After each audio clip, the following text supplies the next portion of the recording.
ಮಾಜಿ ಸೈನಿಕರಿಂದ expert PU science ಕಾಲೇಜಿನಲ್ಲಿ ಕಾರ್ಗಿಲ್ ವಿಜಯೋತ್ಸವ. ನಾಗರಬೆಟ್ಟದ ಕಾಲೇಜಿನಲ್ಲಿ ಕಾರ್ಗಿಲ್ ವಿಜಯದ ರಜತ ಮಹೋತ್ಸವ. ವಿದ್ಯಾರ್ಥಿಗಳಿಂದ ಭಾರತೀಯ ಸಂಸ್ಕೃತಿಯ ನಾಟ್ಯ ಕಾರ್ಯಕ್ರಮಗಳು.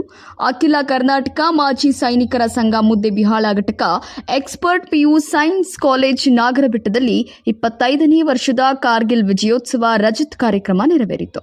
ಕಾರ್ಯಕ್ರಮದ ದಿವ್ಯ ಸಾನ್ನಿಧ್ಯ ಚನ್ನವೀರ ಶಿವಾಚಾರ್ಯ ಮಹಾಸ್ವಾಮೀಜಿಗಳು, ಸಂಸ್ಥಾನ ಮಠ ಕುಂಟೂರು ಜಿ ಅವರು ವಹಿಸಿದ್ದರು. ಕಾರ್ಗಿಲ್ ಯುದ್ಧದಲ್ಲಿ ನಿಧನ ಹೊಂದಿದ ವೀರ ಯೋಧರ ಫೋಟೋಗಳಿಗೆ ಪುಷ್ಪಾರ್ಚನೆ ಮಾಡಿ ಗೌರವ ನಮನಗಳನ್ನು ಸಲ್ಲಿಸಲಾಯಿತು. 1971 ಬಾಂಗ್ಲಾ ವಿಮೋಚನಾದಲ್ಲಿ ಯುದ್ಧ ನಡೆಯಿತು. ಅಂದಿನ ಪ್ರಧಾನಿ ಇಂದಿರಾ ಗಾಂಧಿ ಆ ಯುದ್ಧದಲ್ಲಿ 92 ಸೈನಿಕರು ಸೆಲ್ಲಿಂಗ್ ದಾಳಿಯಲ್ಲಿ ದೇಶಕ್ಕೆ ಪ್ರಾಣ ಹೋದರೂ ಪರವಾಗಿಲ್ಲ ಎಂದು 7 ಜನ ಪಾಕಿಸ್ತಾನಿ ಸೈನಿಕರನ್ನ ಕೊಂದು ತಮ್ಮ ಕಾಲು ಕಳೆದುಕೊಂಡರು.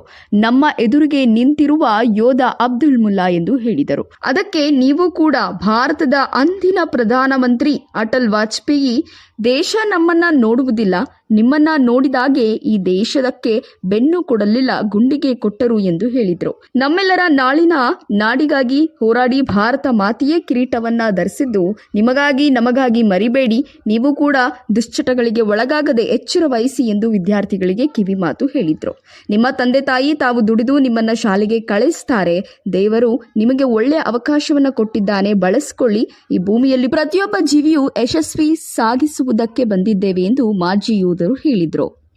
ಸಾವಿರಾರು ವೀರ ಯೋಧರು ನಮ್ಮ ದೇಶಕ್ಕೆ ಪ್ರಾಣ ಕೊಟ್ಟಿದ್ದಾರೆ. ಪಠ್ಯ ಪುಸ್ತಕಗಳಲ್ಲಿ ಡಚ್ಚರು, ಫ್ರೆಂಚರು ಲೂಟಿ ಹೊಡೆದ್ರು, ಬಡವರ ಬಡೆದ್ರು ಅಂತ ಇವೆ. ನಮ್ಮ ದೇಶಕ್ಕಾಗಿ ಪ್ರಾಣ ತ್ಯಾಗ ಮಾಡಿದ ಸೈನಿಕರ ಪಾಠ ಬರಬೇಕೆಂದು ಅಶೋಕ ಹಂಚಲಿ ಅವರು ಮಾತನಾಡಿದರು.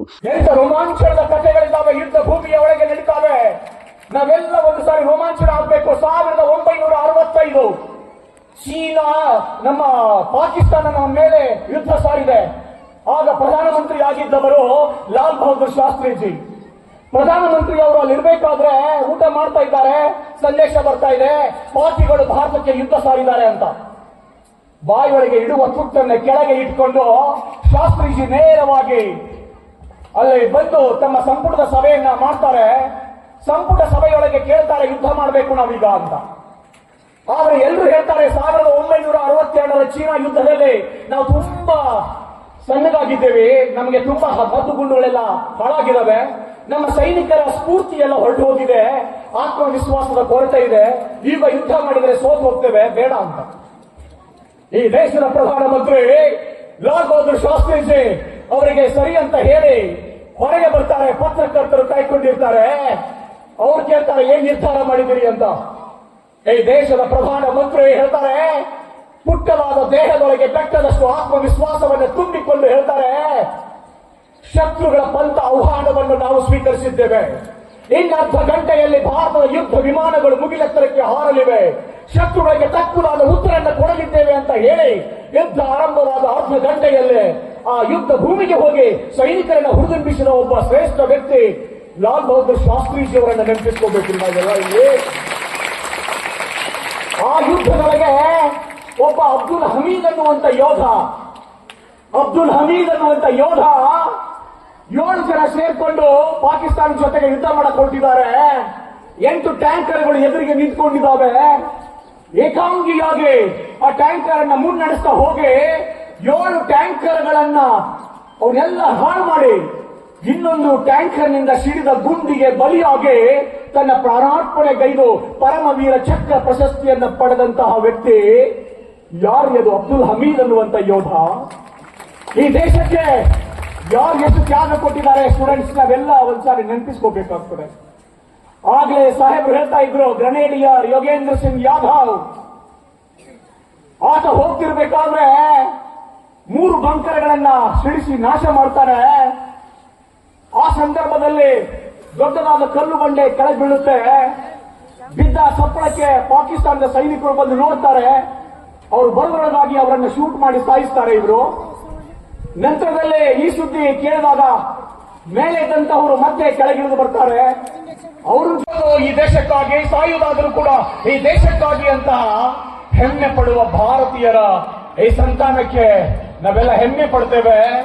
ಈ ಸಂದರ್ಭದಲ್ಲಿ ನಾನು ಹೆಚ್ಚು ಮಾತನಾಡಲಾರೆ. 1999ರ ಕಾರ್ಗಿಲ್ ಯುದ್ಧ ನಡೀತಾ ಇರಬೇಕಾದ್ರೆ ಇಂದೋರದ ಗ್ವಾಲಿಯರ್ನಲ್ಲಿ 7 ವರ್ಷದ ಪುಟ್ಟ ಬಾಲಕಿ ಶಾಲೆಗೆ ಹೋಗ್ಬೇಕು. ಆಕೆ 10 ಗಂಟೆಗೆ. ಯುದ್ಧ ನಡೀತಾ ಇದೆ. ಎಲ್ಲೆಡೆಗೆ ದೇಣಿಗೆಗಳು ಸೈನಿಕರಿಗಾಗಿ ಕಳಿಸಿಕೊಡ್ತಾ ಇದ್ದಾರೆ. ಶಾಲೆಗಳೆಲ್ಲ ವಿದ್ಯಾರ್ಥಿಗಳು ನಾ ಮುಂದೆ ನೀ ಮುಂದೆ ಅಂತ 1 ರೂಪಾಯಿ, 2 ರೂಪಾಯಿ, 5 ರೂಪಾಯಿ ದೇಶಕ್ಕಾಗಿ ಹೋರಾಡ್ತಾ ಇರುವ ನನ್ನ ಸೈನಿಕರ ಕುಟುಂಬಗಳಿಗೆ ನಾನು ಕೂಡ ಸಹಾಯ ಮಾಡಬೇಕಲ್ಲ ಅಂತ ಹೇಳಿ ವಿದ್ಯಾರ್ಥಿಗಳು ಕಾರ್ಗಿಲ್ ನಿಧಿಯನ್ನು ಸ್ಥಾಪಿಸಿಕೊಂಡು ನಿಧಿಯನ್ನು ಕಳಿಸ್ತಾ ಇದ್ದಾರೆ. ಪುಟ್ಟ ಬಾಲಕಿಗೆ ಅನಿಸುತ್ತೆ ಎಲ್ಲರೂ ಕೂಡ ದೇಣಿಗೆ ಕೊಡ್ತಾ ಇದ್ದಾರೆ, ನಾನು ಪುಟ್ಟ ಬಾಲಕಿ, ನನ್ನ ಕಡೆಗೆ ಕೊಡೋದಕ್ಕೆ ಏನೂ ಇಲ್ಲ. ಆದರೆ ದೇವರು ನನಗೆ ಉತ್ತಮವಾದ ಶಾರೀರ ಕೊಟ್ಟಿದ್ದಾನೆ, ಕಂಠ ಕೊಟ್ಟಿದ್ದಾನೆ, ಹಾಡ್ತೇನೆ ನಾನು ಅಂತ ಹೇಳಿ ಪ್ರತಿನಿತ್ಯ ಬ್ಯಾಗ್ ಹಾಕೊಂಡು ಬಂದು ಅಂಗಡಿಗಳ ಮುಂದೆ ನಿಂತ್ಕೊಂಡು ದೇಶಭಕ್ತಿಯ ಗೀತೆಗಳನ್ನ ಹಾಡ್ತಾ 1 ವಾರದವರೆಗೆ ಪುಟ್ಟ ಬಾಲಕಿ, 7 ವರ್ಷದ ಬಾಲಕಿ ಹಾಡ್ತಾ ಇರ್ತಾಳೆ. ಹಾಡ್ತಾ ಹಾಡ್ತಾ ಹೋಗ್ತಿರ್ಬೇಕಾದ್ರೆ ಅವಳ ಮೈ ರೋಮಾಂಚನಗೊಳಿಸುವ ದೇಶಭಕ್ತಿಯ ಹಾಡುಗಳನ್ನ ಕೇಳಿದ ಜನರೆಲ್ಲ ಮುಂದೆ ಬಂದು ನಿಂತ್ಕೊಂಡು ಅಲ್ಲಿಗೆ ದೇಣಿಗೆ, ಕಾರ್ಗಿಲ್ಗೆ ದೇಣಿಗೆ ಕೊಡ್ತಾ ಇರ್ತಾರೆ. 7 ದಿನಗಳು ಆದ ಮೇಲೆ ಪುಟ್ಟ ಬಾಲಕಿ 7 ವರ್ಷದ ಫಲಕ್ ಮುಚ್ಚಾಲೆ ಅಂತ ಆಕೆ ಹೆಸರು. ಈಗ ಆಕೆ ಶ್ರೇಷ್ಠ ಗಾಯಕಿಯಾಗಿದ್ದಾಳೆ. 25,000 ರೂಪಾಯಿಗಳನ್ನ 7 ವರ್ಷದ ಬಾಲಕಿ ತಗೊಂಡು ಹೋಗಿ, ಇದು ನಾನು ಬೇಡಿದ ಭಿಕ್ಷೆಯಲ್ಲ, ಕಾರ್ಗಿಲ್ಗಾಗಿ ಕೊಟ್ಟಿರುವ ನಿಧಿ ಇದು, ತಗೊಳ್ಳಿ ಅಂತ ಹೋಗಿ ಕಾರ್ಗಿಲ್ ನಿಧಿಯ ಪುಸ್ತಕ